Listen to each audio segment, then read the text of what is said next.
Hello, everybody. It's your weekend review edition. Fantasy NBA Today. May have bumped some knobs on my mixer here, I'm realizing. Show's coming in opposite of hot.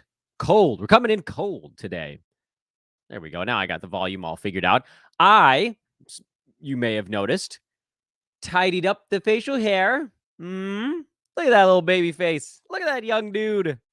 Oh, yeah. That guy's not 40 until you see the male pattern baldness. Shh, don't tell anyone. It's becoming significant and I don't like it.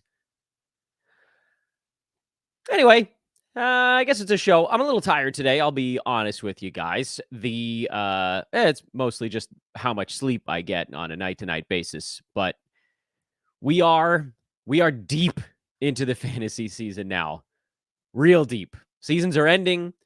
Roto leagues, you're coming down the stretch. You got 15% of the season left. We got injuries happening left and right. Silly season in full swing, which is why the Weekend Review Show, which is what this one is. Welcome to the Weekend Review episode of Fantasy NBA Today. I'm Dan Besbris at Dan Besbris over on Twitter. So please do give a follow there and a like and a subscribe and all that good stuff. This is why this show is actually a little bit simpler for me, because this show, we're not breaking down schedules. That's what the other show every day is for. We have the show we're doing in the afternoon every single day, every weekday. We've done it, I think, for 3 weeks in a row now. And I even squeezed a couple of weekend shows in.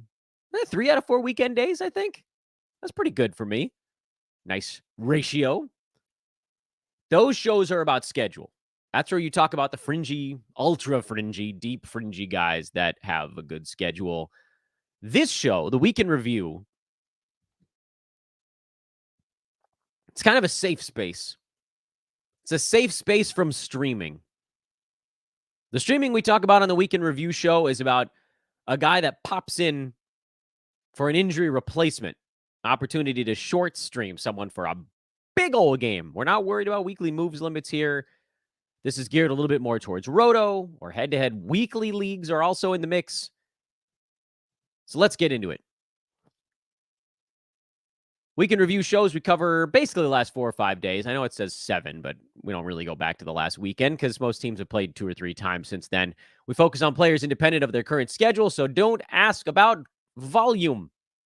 Volume of the show you can ask about, my voice, but not volume of games played. We're not doing that. At Dan Besbris, at Ethos Fantasy BK, which, by the way, we've been told will become Ethos Fantasy NBA during the offseason. We're going to finally switch that up. Like, rate, subscribe. Check out the links in the show description for, what do we got in there? We got our partners. We got our sponsors in the show description. Manscaped, ExpressVPN, Manscaped coupon. Did I say coupon code? I might have. Coupon code is Ethos20. Ethos20, 20% off and free shipping over there. Discord link is in there. All that good stuff. So now you know how we do our Friday shows. Took me 2.5 minutes to do it with the music at the beginning. Apologies, everyone. A little bit of a slow start today. Like I said, I'm sleepy. Let's do it. We're working in reverse a little bit today, is the other thing that I thought was worth popping in there. We're going to talk injury replacement level players first, because it occurs to me that the way that I build this list, I do the adds, we do the holds, strong and then weak, soft, strong and soft holds. We do the guys that are nearing a drop or droppables. And then in the past, we've done the injury replacement board. But a lot of times by the time we get to that, I've got all you guys going, hey, where the hell is player X? And I keep having to say, oh, yeah, by the way, we're going to talk about this guy on the injury replacement board. Let's knock that out first today and probably going forward. I think I'm going to like this. This actually makes a lot of sense to me. I don't know why I didn't figure this out sooner. Now you guys can see all the players that, in my eyes, have not yet established themselves as an everyday play when their team is healthy, but are very much a play right now. And you guys can yell at me about it all you want, but thinking back to someone like a Trey Murphy last year is a good example of someone I left on the injury replacement board the entire season. And this year, we saw when the Pels were fully healthy, Trey Murphy was outside the top 120. When Dyson Daniels went down. He and Herb Jones each got a little bump. That was useful. They each picked up, 2-3 extra minutes. And Trey Murphy got very hot, which also sort of rolled in conjunction. But I had all these people last year yelling at me like, Dan, Trey Murphy is number 65. He's number 65. I'm like, yeah, I don't care what a dude's rank is. I care how it happens. And I felt like last year we never actually got to see him be a 9-cat all the time play. He was a doesn't matter level play before someone on that team went down. And this is not to say that Trey Murphy has nothing to do with what he is right this second. I'm just referring to sort of why I might keep a guy on an injury replacement board longer than people want to see them there.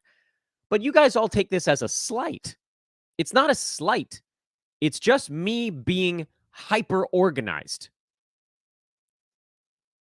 So let's go through the injury replacement board. And if we have to pause on anybody, we'll pause on anyone. But Amen Thompson, technically injury replacement for Alperen Şengün, who's out for the season. So, again, you could just call him a standard ad. But we haven't seen him do it when the team was healthy. He wasn't. He was getting 18 minutes a game when they were healthy.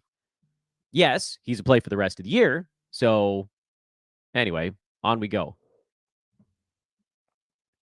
Josh Hart with Julius Randle out. Deuce McBride, Miles with OG Anunoby out. Paul Reed with Joel Embiid out, who, again, I keep having these feelings of like, when's the bottom going to fall out? But he's been fine. He's been okay enough. Kelly Oubre with Embiid and Melton out. Sort of it's a combo platter there.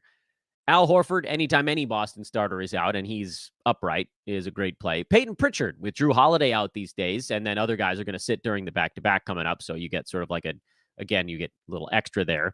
Nick Richards, Mark Williams never came back. And Nick Richards hanging out in the doesn't matter zone the entire year. Vasilije Micic with Cody Martin out. And I had somebody come into my mentions to tell me that I was being too mean to Micic by saying he wasn't just a straight play. I don't know what it is that's so complicated about this. An injury replacement is a guy that you basically play. Most of the guys on this list are guys you play right now because their individual game upside is high enough to warrant a start. Like Micic, you're starting right now. But what we didn't see was him being consistently good enough until Cody Martin got ruled out for multiple weeks. That is when Micic moved from one good game out of every 3 or 4 to 2 good games out of every 3, basically. That's when he took the jump forward. Just because we want it to be true doesn't necessarily make it true. Now, I don't know if Cody Martin's coming back this season. Doesn't matter. Hornets are way out of it. There's no reason to bring anybody back if they don't have to. I think the same story for LaMelo Ball. Probably not playing anymore this season. And at that point, does somebody come back? Let's say Cody Martin does come back and Micic continues to have fantasy value. Great. At that point, you can upgrade him from an injury replacement to a straight play. But an injury replacement is a play. This is not a slight on these players. I don't know how many times I have to say that damn thing. It drives me insane, though, that people are like, oh, Dan, you're being too mean to these guys. This is not mean. This is just, have we seen these players post consistent, everyday, startable fantasy value when the guy in front of them is not hurt, is healthy? And the answer for every one of these dudes I've talked about so far is no. Duncan Robinson couldn't do it when Tyler Hero was healthy. He's the next name on the list. George Niang. Oh, I spelled that wrong. Got to fix that one, don't we? Yeah, we're going to fix that one on the fly. That is George Niang. Come on, Bespris, get it together. For Max Strus. Simone Fontecchio. For Asar Thompson. And there's an asterisk next to his name because Fontecchio is hurt right now also. Asar's out for the season. Probably should have put that in parentheses as well.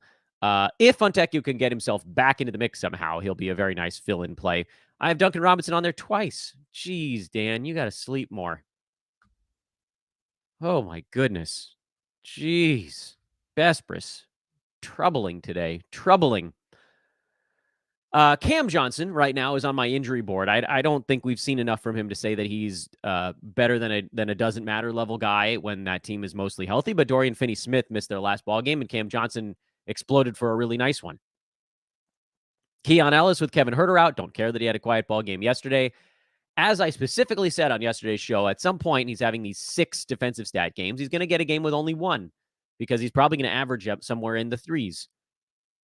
If you get 6 one game, you're bound to get a 0 or a 1 in another. And then slow-mo, Kyle Anderson out in Minnesota with Cat and Gobert down. We haven't seen do it until Gobert moved out of the way also. So there's your injury replacement board, and now you know where those guys are. So if they don't appear on any of these other lists, you don't have to be like, Dan, why aren't you talking about these guys? And I always have to say, yet. Talking about them yet. All right, here's the ads of the week. TJ McConnell, second reminder. I think people have been slow to buy in on that. I thought I was slow to buy in on it, but I think I'm still about a week ahead of most people to say, hey, this guy's actually playing all the time. McConnell's a go. Solid numbers, not spectacular numbers, but, you know, between the sort of everyday posting almost the exact same line of like 11 points and 5 assists is strikingly consistent. 16, 13, 14, 13, the points over the last 4. 4-1, 4-6 on the assists, 2-2-2, and 1 on steals. And he's been, you know, right around 50%. Every once in a while, he explodes. He pops off for a game. You know, he's 17, 6, and 6. He had a 26 and 5 with 3 steals game mixed in there. So you mix in 2 really good ones with like 8, 9 in a row, okay ones, and you get playable. Last 30 days, he's number 81. And last couple weeks, he's actually been better than that. So McConnell, he's doing in 20 minutes a damn ball game. Just sort of McConnell unleashed right now. Santi Aldama, I can't possibly get this one right. No matter what I do, I can't get Aldama right in timing-wise. Because I was like, oh, Aldama, great guy to pick up after the trade deadline because everybody's getting shut down. He's going to do all sorts of stuff. And then he just didn't, he didn't shoot and his minutes were all over the map. And I was like, oh, well, okay, maybe it's when JJJ goes down. And he had a couple of decent games when Jaren Jackson was out, but then he kind of disappeared, didn't take shots on offense again. And now all of a sudden, the Grizzlies have their main guys back, and Aldama's locked back in. So maybe it's a focus thing with him where it's like, oh, we're playing our good guys. We actually have a legitimate shot to win this ball game. Maybe I should go try. And then over the last couple of weeks, he's really kicked it into high gear. And over the last single 1 week, he's been amazing. Shooting 49%. He's at 19 and 8 with 1.7 steals, a block, and almost 4 3-pointers a game. Yeah, a lot of that stuff is not sustainable, but he's on a serious heater right now. And the Grizzlies, you know, if for Aldama, it's going to be about the simple fact that they're trying a little bit more lately. You know, Bane being back has been useful for the whole we're trying, convincing people of that. And Jaren Jackson is playing in most ball games against competitive teams. I think that probably puts Aldama back above the cut line. But I've been wrong twice already this year, timing-wise, on Aldama. Not whether or not he can put up some decent lines, but exactly when it was going to happen. Total whiffs. I was like, oh, great. He got the whole front court to himself, and then he just didn't want to do anything. And now it's like, oh, he's playing with all these guys that want the basketball, and he's decided to rev himself up. So I'll admit, I can't seem to get it right on when he's actually going to go and take some shots, but it sure seems like it's happening right now. And if I get this one wrong again, then maybe I should just be like, you know what, just do whatever anybody else says on Aldama because I can't get the timing right on that one. But we're close.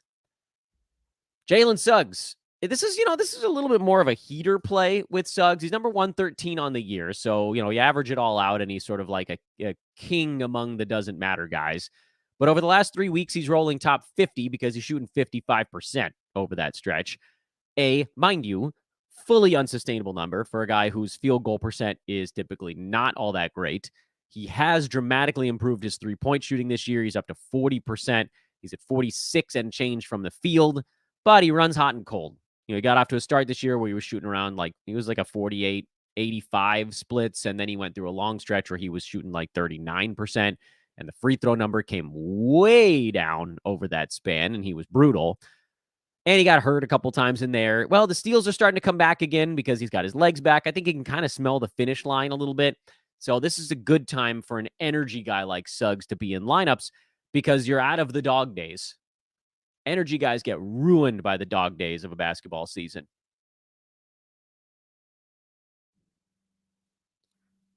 And Onyeka Okongwu is on the ads board as a bit of more of a stash play because we saw in the last one he didn't really get to do all that much. Their loss in Phoenix. How many minutes did he even get in that ball game? 19. His line was okay. 8 and 3 with a steal and a block on a good field goal percent.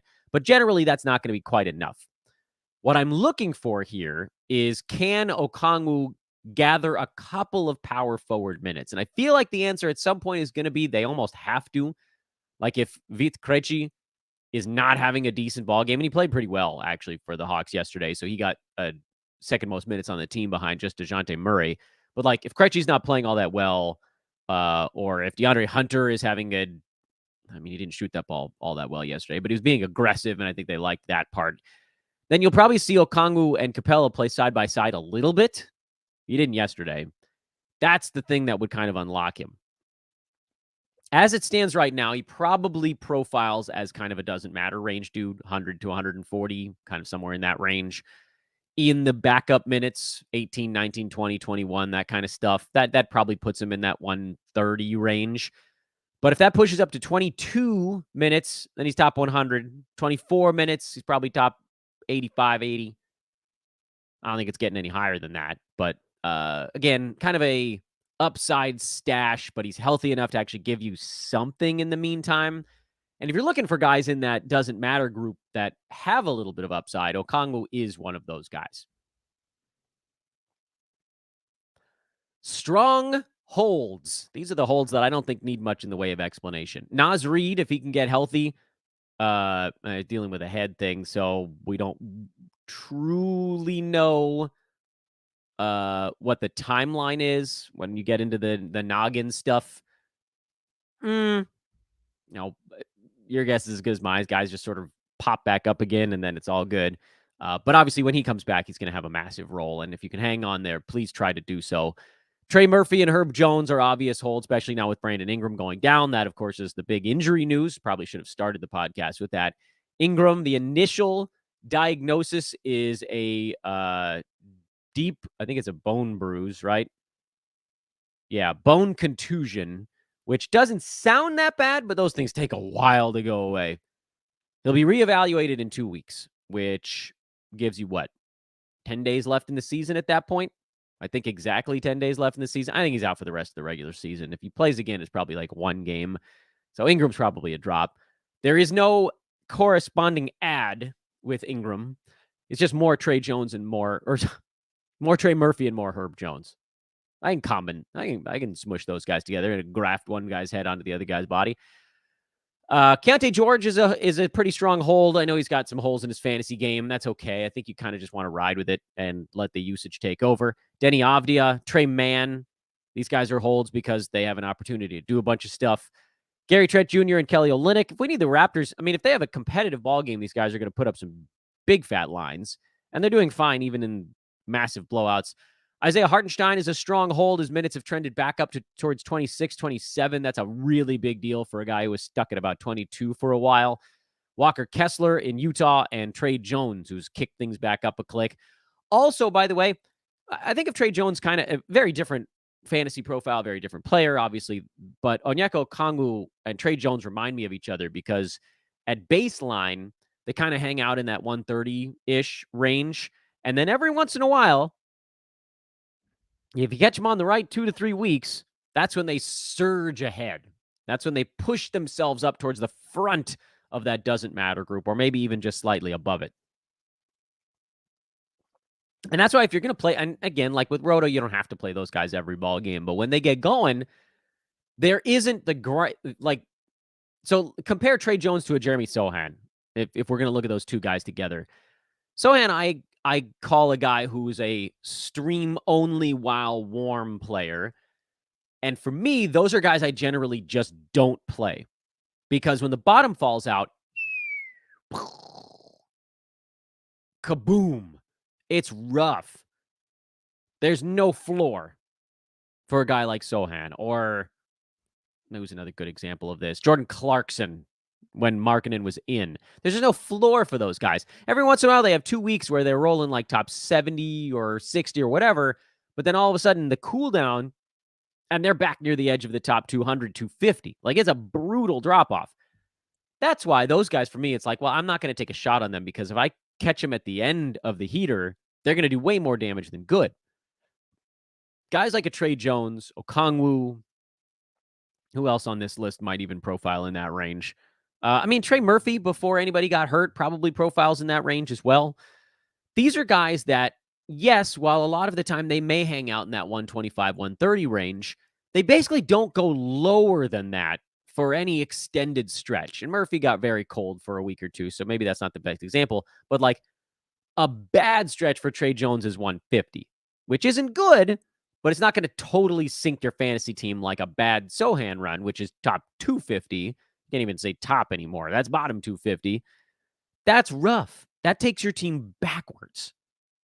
So that's why I'm more willing to look at a guy like a Trey Jones, who I think, settles in the doesn't matter group, but can push ahead of that, as opposed to the stream while warm guys who settle in the 200 range and then can push up for brief stretches as well.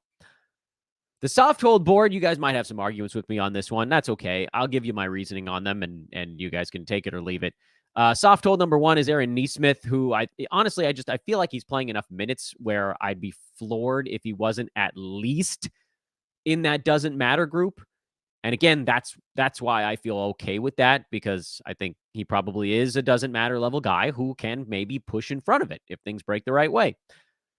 Jonas Valanciunas, who, by the way, I'm having a very tough time putting myself in people's shoes on this one because I didn't draft him anywhere. But just knowing what we know about JV, this is me making a call from the outside. So again, you can listen to me if you want, but if you're like, Dan, you don't have him anywhere, so how can you tell me to soft hold him?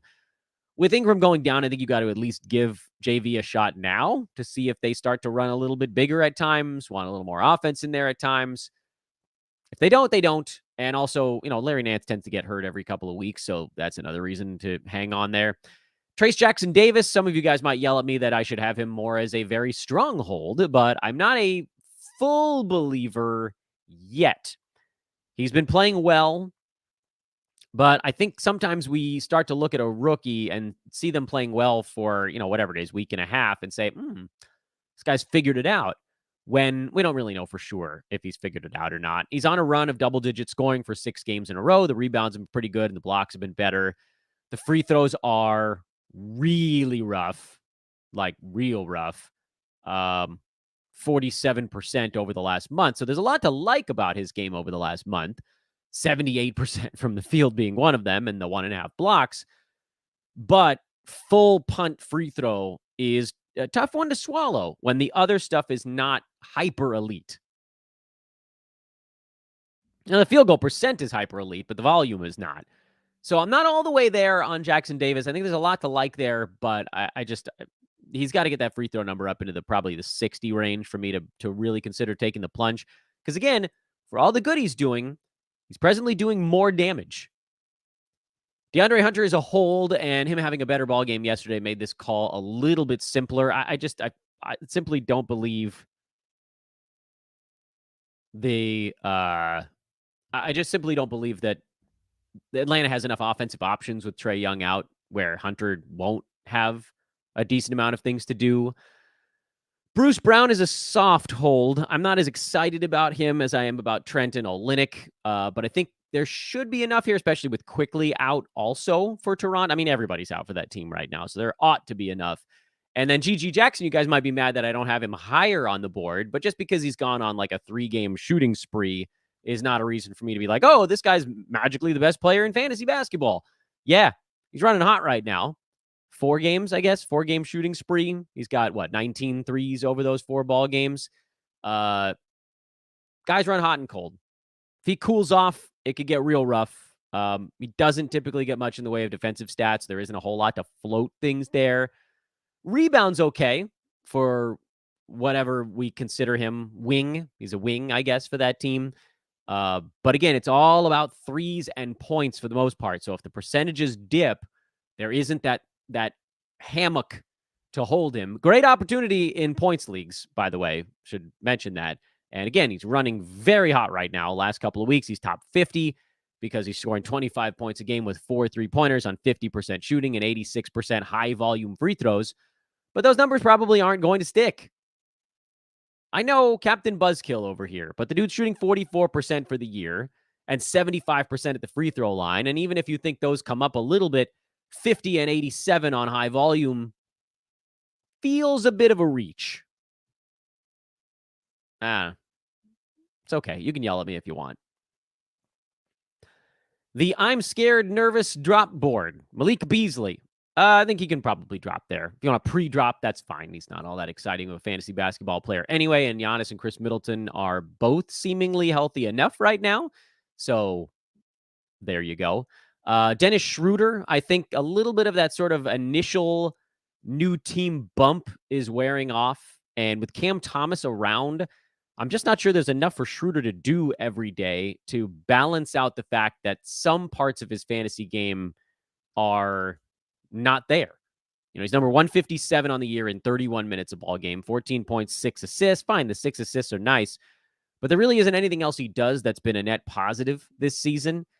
And I find it hard to believe that he's going to be doing more than that the rest of the way in Brooklyn. So, you know, doesn't matter range is probably attainable for him, but there isn't much room to go above that while that Nets team is mostly healthy right now. And there is, unfortunately, room for him to taper off below that. So not really a big Dennis Schroeder guy. And then Corey Kispert, who I don't know what the hell just happened, but he's completely forgotten how to hit a free throw. And it is fully sinking any chance he's got lately of having fantasy value. I truly don't know. Back on March 8th, he went 6 for 6 at the foul line. And since then, his games have been 1 for 2, 1 for 2, 0 for 2, 1 for 1, heaven forbid, 1 for 2, 0 for 2, 2 for 6 last night. The hell happened?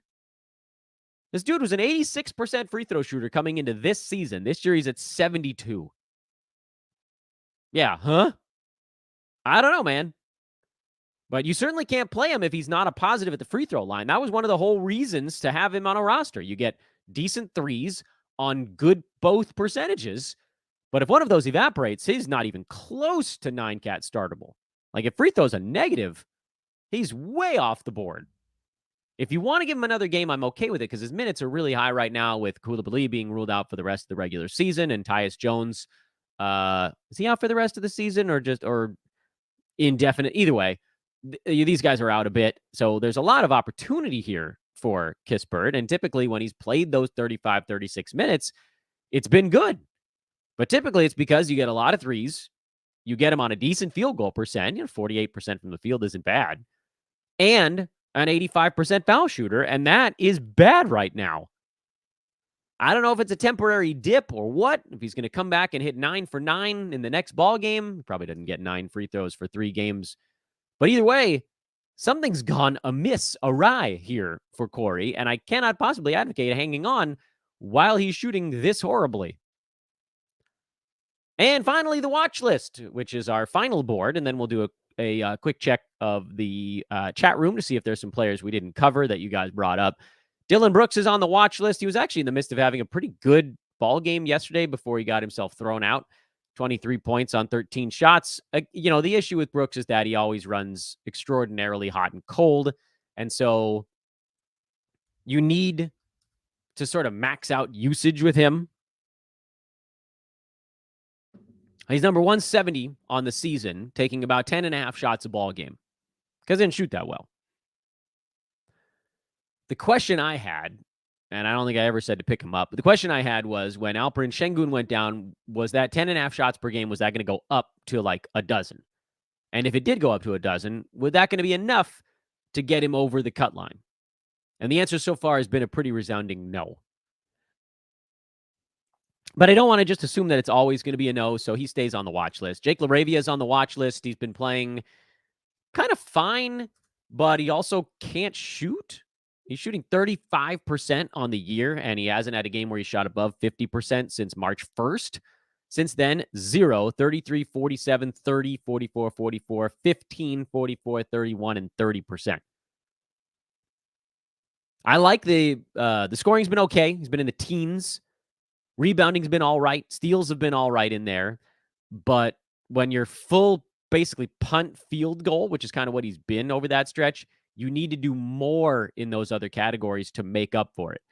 So while he's been shooting horribly, despite the uptick in points, about a dozen points per game, 5 boards, 1.3 steals, half a block, a lot of that stuff actually sounds pretty good, but the 35% keeps him outside the top 150. So watch list for LaRavia in case he warms up. John Conchar, Luke Kennard are sort of like tandem watch listers for me. I think with Roto, you can just sort of play Conchar as long as Kennard is out because we have no idea when he's coming back, if he's coming back. So Conchar would be an injury replacement, I guess, in that, if we're going to sort of categorize him properly for Luke Kennard. And then if Kennard comes back, then you put them both back on the watch list and say, all right, well, now who comes out of this pack? Jock Landale is on my watch list. He picked up some extra minutes yesterday with Jabari Smith Jr. in foul trouble. It really does feel like Landale needs... So he's running hot right now. Over the last 2 weeks, he's number 75 because he had that 7-block ball game mixed in there. If you remove that one, which I know you can't just like take a game and remove it because it happened, it's real, and that's why he's ranked higher. 21 minutes won't be enough long-term for Landale because it's probably not going to average 2 blocks in 21 minutes. If you look at all the other ones, and I get it, you look at it, you're like, okay, well, maybe that's just the way he operates. We'll have 1 block, 1 block, 1 block, 0 blocks, 1 block, and then boom, 5 or 6 in one ball game. But there's sort of nothing to indicate that that's normal. And so when you look at what he's done over the last 2 weeks, you get this weird sample size thing going on where there's one massive outlier in there. And if we don't see one massive outlier from him every 2 weeks, then we know it's a massive outlier. So, watch list. Jaden McDaniels is darn near startable with both Cat and Gobert and Naz Reid out. I should probably mention the fact that all 3 of them being down finally forced him to take 13 shots in a ball game. And that's the key for McDaniels. He needs to get over a dozen shots. When he's at 7 shots a game, what the hell is he at for the season? 8.7? Not enough. Because he's pretty efficient. Shoots 49% from the field, 1.2 threes, a steal, 0.6 blocks. Doesn't rebound or pass very much. So you just need more. You need that 8 and some odd shots to go up to 11, 12, something like that. So you're getting 14, 15 points, plus the low rebounds, low assists, and okay defensive stats. And then threes go from 1.2 up to 2. And it compounds. I think with all 3 centers out, I would probably play Jaden McDaniels. I don't believe we have an update on Naz Reid. We did just find out that Gary Trent Jr. is questionable, so that could detonate a couple of my leagues. But no update on Naz Reid as of this moment.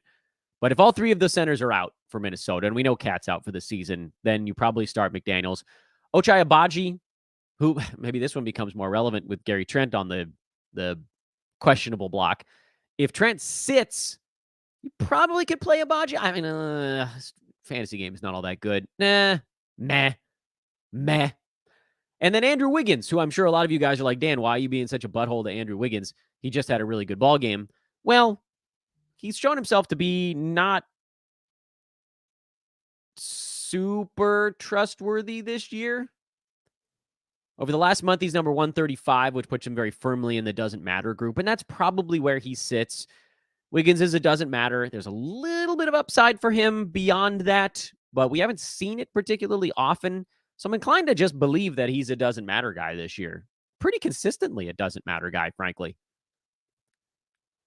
All right, let's see what you guys brought up in the chat room. What do we got here? Remember, we're not going to be doing streaming questions on this show. We are going to be doing questions about, well, sort of more roto-y type questions. Let's see if that... Basically, I'm looking for any questions on players I didn't mention. Here's one. I have Rudy Gobert and Tobias Harris in my IR. I can't get into the moves part of this thing. Would you drop either of those guys? Yeah, I mean, once you get a report, that's when you make a call like that. If you're by the way, guys, if you're asking streaming questions, save those for our streaming show. Okay, we got a question about what to do for next week if you have a bye this week. I'll be covering that on the streaming show either today or tomorrow. Fear not. Bird says the injury thing versus ads is annoying semantics. Yeah, but I have to, though, because here maybe I can explain myself to you in a way that makes more sense. By the way, this is a longtime viewer, so don't. If people are reading, they're like, "Oh, he's calling him out." No, he's not calling me out. This is a buddy. The reason I leave people on the injury replacement board and I don't just call them ads is because then I would have to immediately call them drops if a guy comes back and they're not good anymore. I want people to know. At least I want. I can't assume that everybody's watching every single show I do. If everybody was watching every show I do, then I could call someone an ad one day and a drop the next day and they'd be on board with it. But if they don't, if they maybe just watch the Friday shows, it's like, okay, this guy's an injury replacement dude. I need to be ready in case news breaks on the guy that's in front of them in the pecking order. And so you can plan out your whole year a little more easily that way. So that's why in my mind, it's actually really important to kind of distinguish between the two. Any thoughts on Isaiah Jackson for the Pacers? Well, Miles Turner was in foul trouble in their last ball game, and then Jalen Smith also is sort of in and out of health all year, basically. So you kind of needed a few things to happen at the same time, meaning I'm kind of leaning towards a no on Isaiah Jackson. Sorry, Jose. I know you probably wanted me to hear a yes on that one. Any schedule highlights for next week? Again, don't worry. We'll get into that on the streaming show. If Gary Trent Jr. is questionable and doesn't play, are there any ads? I mean, Abaji would be the closest guy. You're my fantasy hero. Well, thanks. That's nice. Let's see here. Lot of streaming questions. What's going on with Kevin Durant? He's been number 26 player for the last 2 months. I think he's still number 11 on the year. I'm not super concerned about KD. I think he's just kind of throttled down a little bit. He had to do a line number 64 over the last month because he's shooting 81% at the free throw line instead of 90 and is 47% from the field instead of 50. And he's just not quite as locked. And the turnovers are at almost 4 per ball game over that stretch. Honestly, like a lot of it's just the percentages. The other stuff is not all that different. And they got healthy. Beal's been in, Booker's been in, KD's been all in together. They're kind of taking turns who gets to chill a little bit. So it is what it is. I mean, he's still obviously an everyday fantasy player. So it goes. Obviously, you'd want him to be really hot right now if you're in your playoffs, but this happens to be a little bit of a barely, little bit down stretch for him. I mean, 26 is still pretty good. So many questions about streaming. Is Sam Hauser back? I don't think we've seen anything yet today. Yeah, I got nothing on him. Now, if he is back, then Sam Hauser would be an awesome guy to add to this board. And frankly, maybe he should have been on the injury replacement board with that sort of asterisk like Fontecchio because he's out. And Boston's going into this back-to-back where they're going to rest half their starters in one and half in the other. And so if Hauser's in for either of those, then he's a really good one. So go ahead and in your mind, just put Hauser on the injury replacement board, but with the asterisk that he's still hurt as of this moment. And so you kind of have sort of no hope but to sit and wait on the injury report. And again, a lot of streaming questions. I appreciate them. They're lovely, but this is not a streaming show. Take them over in Discord. Maybe you guys can kind of help each other out, or you can help each other out in the chat room, or you wait. We're going to have our streaming show probably in about 4 hours from now. Subscribe, and that's a way that you can make sure that you know when that show is going live. My goal is sometime around 2 o'clock Pacific time, give or take. I will try to give some kind of warning on Twitter about when it's happening, and then hopefully you guys can kind of come over and join from there. Those of you that are watching right now on social, make sure you follow so that way you can also make sure you see that tweet when it goes out, or come on over to YouTube, subscribe over there. That's a much easier way, frankly, I believe, to do it. So make the jump from one platform to the other. Or, and I've said this before, the easiest one, listen after the fact. Plus, we get paid more for the ads on those traditional pods. I know, being maybe too blunt, but it helps pay the damn bills. So anyway, however you take in the show, obviously, I'm extremely appreciative. it's been awesome. The growth this year, last year, years, but like it's crazy how our YouTube's taken off, how the pod's taken off, how the Twitter's taken off, all that good stuff. So thank you to everybody for all your shares and likes and subscribes and whatever you've done to tell people that you know. Go check out our pals at manscaped.com with promo code ethos20, ethos20 to get 20% off and free shipping. I am at Dan Vespers on Twitter, and we'll be back in a couple of hours, actually maybe more like 4-ish, with our streaming show that'll hopefully get you set for not only today, but also carry you through the weekend and into early next week if your season continues. Thanks for watching, everybody. See you in a little bit.